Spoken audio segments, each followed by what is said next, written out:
Hello everyone. आपण requirements of hospital pharmacy पाहतोय. ठीक आहे, त्यामध्ये आपण नेक्स्ट बघूया number B, equipments requirements in hospital pharmacy. Okay, equipment म्हणजे काय काय काय इन्स्ट्रुमेंट लागतात, कुठले मशिनरीज लागतात. ओके, हॉस्पिटल फार्मसी डिझाईन करताना. ओके, ते आपण बघणार आहोत. त्याच्यानंतर personnel requirements in hospital pharmacy इथे दिलेला आहे बघा, नंबर सी. हा पार्ट जो आहे हा नंबर बी आहे, म्हणजे कुठला equipments requirements in hospital pharmacy. Okay, बघूया आपण वन बाय वन. इक्विपमेंट्स बघा, like floor space, schedule M of the drug and cosmetic act 1945 specifies requirements of machineries for various dosage forms manufacturing sections. Okay, कुठले कुठले instrument लागतात बघा. These are minimum requirements and guidelines only. Okay, while selecting equipments for hospital pharmacy one must ensure. Okay, आपण selection करताना इक्विपमेंटचे hospital फार्मसीसाठी काय काय points असले पाहिजे बघा. How to provide good services with minimum cost. Okay, minimum cost मध्ये आपल्याला गुड सर्व्हिस द्यायचं आहे. Okay, how the service could be provided efficiently. Okay, किती इफेक्टिव्हली आपण ते सर्व्हिस देऊ शकतो बघा.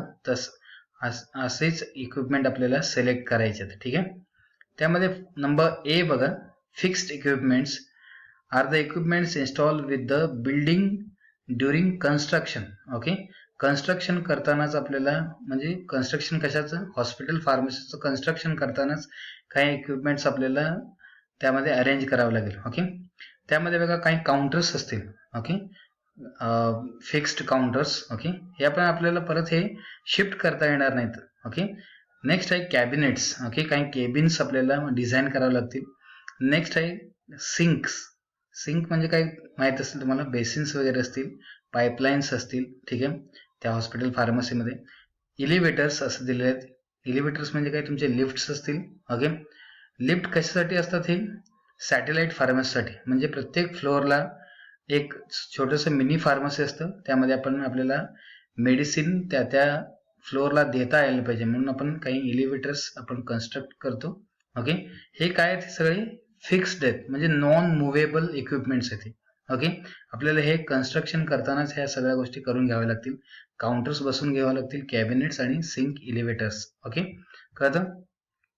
नेक्स्ट पार्ट आहे बघा यामधलंच. ओके, इक्विपमेंट्स रिक्वायरमेंट मधलं नंबर बी बघा, movable equipments. Okay, these are the equipments not installed permanently with the building and which could be moved as per the demand or need. Okay, त्यामध्ये बघा balances असतील. Balances म्हणजे काय, weighing balance असतील for the measurement of your drugs और raw materials. Okay, next आहे desk. Okay, जे working table असतील, चेअर्स असतील. ओके, नेक्स्ट आहे काही कार्ड्स असतील. ओके, कार्ड्स म्हणजे कळतं तुम्हाला, एक मेडिसिन दुसऱ्या वॉर्डमध्ये आपल्याला शिफ्ट करताना जे कार्ड्स लागतात. ओके, शक्यतो ते 4 चाकी गाडी असतात. ओके, छोटी छोटी. नेक्स्ट आहे मिक्सचर्स. ओके, काही मिक्सचर्स आपण बनवून ठेवलेले असतात. ओके, ते मुव्हेबल असू शकतात. ठीक आहे, हा पार्ट झाला तुमचा इक्विपमेंट रिक्वायरमेंट मध्ये. ओके, त्यामध्ये दोन महत्वाचे पार्ट आहेत, एक फिक्स्ड इक्विपमेंट आणि दुसरं मुव्हेबल इक्विपमेंट्स. ओके, नेक्स्ट बघूया number C, personnel requirements in hospital pharmacy. Personnel म्हणजे काय, म्हणजे कुठल्या क्वालिफिकेशनचं पर्सनल यामध्ये लागतील. ओके, काय डिग्री असलं पाहिजे त्यांचं आणि काय त्यांचे एक्झॅक्ट नंबर्स किती असले पाहिजे हे आपण या पर्सनल रिक्वायरमेंट मध्ये पाहूया हॉस्पिटल फार्मसी डिझाईन करताना. ठीक आहे, a number of activities and processes are carried out in hospital pharmacy. The activities including manufacturing. Okay, 200 bedded जर हॉस्पिटल असेल तर त्या ठिकाणी मॅन्युफॅक्चरिंग ऑफ मेडिसिन सुद्धा होतं, त्याचं टेस्टिंग सुद्धा होतं. ते कसं होतं आपण नेक्स्ट स्लाइडमध्ये बघूया. Distribution, administration and procurement of materials. Procurement म्हणजे काय, purchase of your drugs. Okay, एक टीम तयार होतं. A team of persons with M pharm, B pharm and D pharm and microbiology qualifications will be required. Okay, यामध्ये personal requirement मध्ये जे multibedded hospital असतील त्या ठिकाणी हे सगळे पर्सनल कंपल्सरी लागतात. Okay, the exact number of qualified person will depend upon the size and activity of the hospital pharmacy. Okay, the size असं म्हणले त्यांनी. साईज म्हणजे काय, मल्टी बेडेड हॉस्पिटल असेल तर अबाउट 200 बेडेड हॉस्पिटल असेल तर या सगळ्या जे युनिट्स आहेत हे रन होत असतात. मॅन्युफॅक्चरिंग युनिट रन होतो, testing, distribution and administration, procurement of materials. ठीक आहे, कळतं. नेक्स्ट आहे रिक्वायरमेंट ऑफ फार्मासिस्ट. एका हॉस्पिटल फार्मसीमध्ये किती फार्मासिस्ट असले पाहिजेत त्याचे काही गाईडलाईन्स नेक्स्ट स्लाइडमध्ये दिले बघा. The exact number of pharmacist required depends upon the bed size of the hospital. Okay, bed size वरून आपण डिपेंड करतो. And the nature of activities going in the hospital pharmacy. The medical council of India, okay, हे council आहे, has given minimum requirements of the hospital pharmacist. आपण पाहूया ते. Actually हा number D part आहे. ओके, ए बी सी आपण पाहिलं, आता डी पार्ट बघूया. हॉस्पिटल रिक्वायरमेंट पाहतोय आपण. ठीक आहे, pharmacist requirements in hospital pharmacy. Okay, means number of pharmacist required in a hospital pharmacy. Okay, एक मेडिकल स्टोर जो असतो हॉस्पिटलमधला त्यामध्ये किती फार्मासिस्टची गरज असते त्याची संख्या दिलेली आहे त्यांनी इथे या कॉलम मध्ये. बेड साईज दिले त्यांनी. ओके, बेड साईज म्हणजे काय, बेड नंबर्स. ओके, आणि इकडे काय दिले त्यांनी, नंबर सेकंड कॉलम मध्ये number of pharmacist. Okay, only out patient असेल. ओके, आपण छोटेसे क्लिनिक जे असतात त्या ठिकाणी एक फार्मसी पुरेसा असतो, एक फार्मासिस्ट. ओके, बेड साईज बघा, 1 to 50 बेड साईज जर हॉस्पिटल असेल तर त्या ठिकाणी कमीत कमी 3 फार्मासिस्ट लागतात. ओके, 51 to 100 बेडेड हॉस्पिटल असेल तर 5 फार्मासिस्ट लागतात. 101 to 200 त्या ठिकाणी 8 फार्मासिस्ट असतात. ठीक आहे, 201 to 300 बेडेड जर हॉस्पिटल असेल तर मिनिमम 10 फार्मासिस्ट त्या ठिकाणी लागतात. 301 to 500 त्या ठिकाणी 15 फार्मासिस्ट लागतात. ठीक आहे, अँड अबव 501 जर बेडेड हॉस्पिटल असेल तर 15 plus 1 for every 100. Okay, 15 plus 1 असं म्हणलंय त्यांनी. जर आपण हे 600 जर कॅल्क्युलेट केलं तर 16 लागतील. 700 जर कॅल्क्युलेट केलं तर 17 लागतील. ओके, कळतं. त्यानुसार हे फार्मासिस्टची नंबर बदलत जातात. ठीक आहे, कळतं. हे लक्षात ठेवा. 1 to 50 साठी 3, 51 to 100 साठी 5, 101 to 200 साठी 8, next 10, 15 and 15 plus 1 for every 100. Okay, याला तुम्ही प्लस करत जायचं. ठीक आहे, कळतं. हे झालं pharmacist requirements in hospital pharmacy. Okay, हे सगळ्या ABCD पार्ट वरती कुठल्याही पार्ट वरती क्वेश्चन येऊ शकतं. Okay, write the requirements of pharmacist in hospital pharmacist. Okay, त्याचं एक्सप्लेनेशन लिहा लास्ट स्लाइड मधलं, आणि हे हा तुम्हाला चार्ट या ठिकाणी काढायचा आहे. ठीक आहे, कळतं.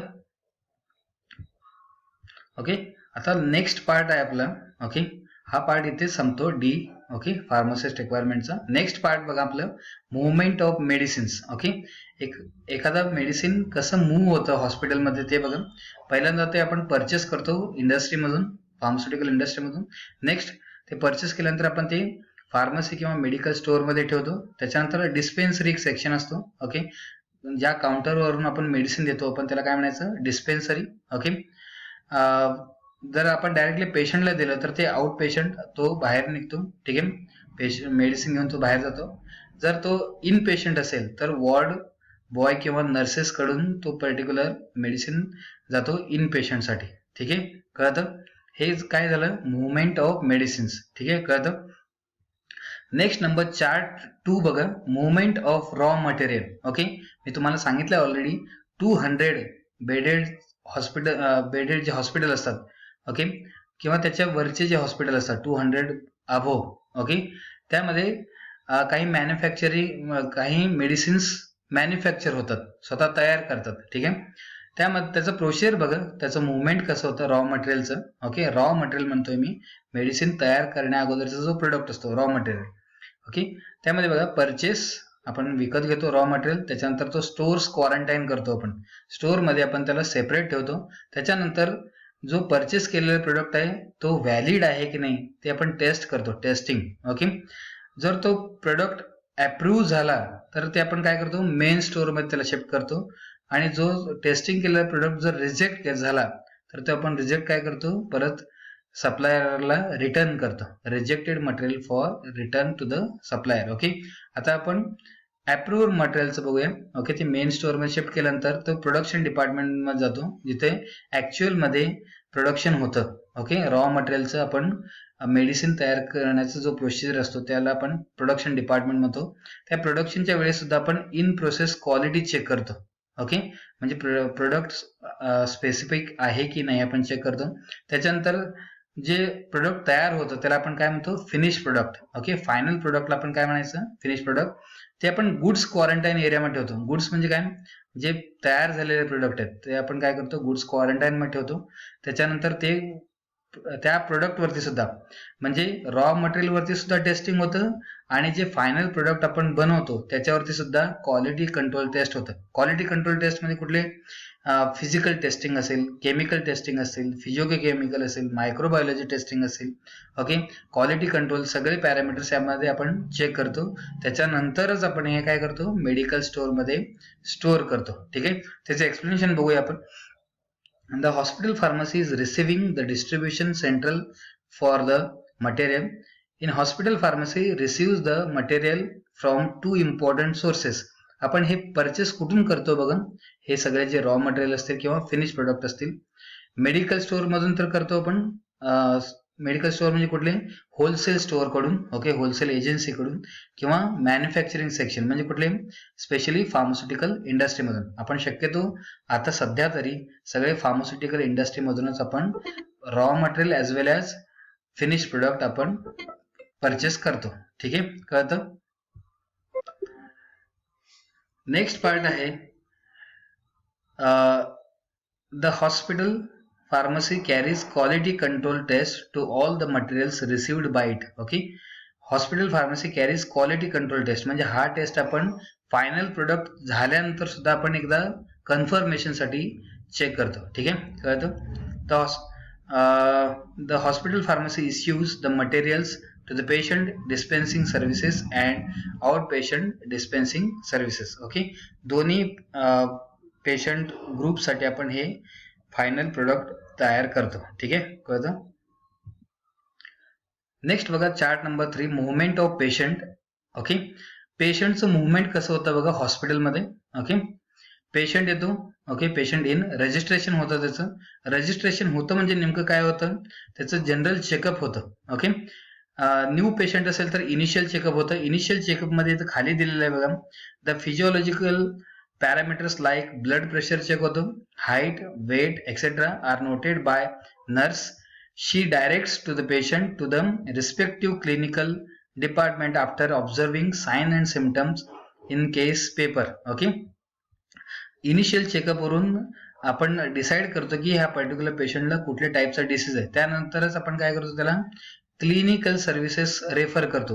ओके, क्लिनिकल सर्व्हिसेस मध्ये वेगवेगळे टेस्टिंग होतात. ओके, रेडिओलॉजिकल टेस्टिंग असेल, ओके, लॅबोरेटरी टेस्टिंग असतील. ओके, ह्या सगळ्या टेस्टिंग होत असतात. ओके, हे एरोज लक्षात ठेवा फक्त. ठीक आहे, हे ओल्ड पेशंट असेल तर हे या ठिकाणी होतं, न्यू पेशंट असेल तरी त्याचे क्लिनिकल सर्व्हिसेस असतात. ओके, त्याला कुठलेच काही नसेल तर पेशंट नॉट प्रिस्क्राईब मेडिसिन, काही नसेल त्याला, सगळे रिपोर्ट निगेटिव्ह आले तर तो आउट होतो इकडे. ठीक आहे, जर त्याचे सगळे रिपोर्ट पॉझिटिव्ह आले तर तो काय होतो, पेशंट हॉस्पिटलाइज होतो. ओके, हॉस्पिटलाइज झाल्यानंतर काय होतं, त्याला सगळे फार्मसी मधले मेडिसिन्स देण्यात येतात. ओके, ठीक आहे, after receiving the payment. Okay, कळतं. आणि पूर्ण पेशंट बऱ्या झाल्यानंतर त्याला डिस्चार्ज देण्यात येतं. ओके, त्याचं पार्ट बघा, पहिलं पार्ट आहे movement of patient. Okay, general checkup तुम्हाला मी सांगितले. आता फार्मसीमध्ये बघा, the patient then goes to the registration counter. The clinical staff enters the feature of patient on history sheets of the case paper. It collects money and stamp the prescription order to the patient to get the medicines. Okay, final medicine आपण देतो. हा flow chart खूप वेळा exam मध्ये विचारलेला आहे. Okay, write the movement of patient in a hospital. Okay, हे सगळे मुवमेंट्स तुम्ही लक्षात पाहिजे तुम्हाला. आणि हे महत्वाचं म्हणजे हा एक्सप्लेनेशनचा पार्ट तुम्ही मिस करू नका, हे कंपल्सरी लिहा त्यामध्ये. ठीक आहे, कळतं. रजिस्ट्रेशन, जनरल चेकअप आणि फार्मसी हे 3 पार्ट आहेत या मुवमेंट ऑफ पेशंटमध्ये. ठीक आहे, कळतं?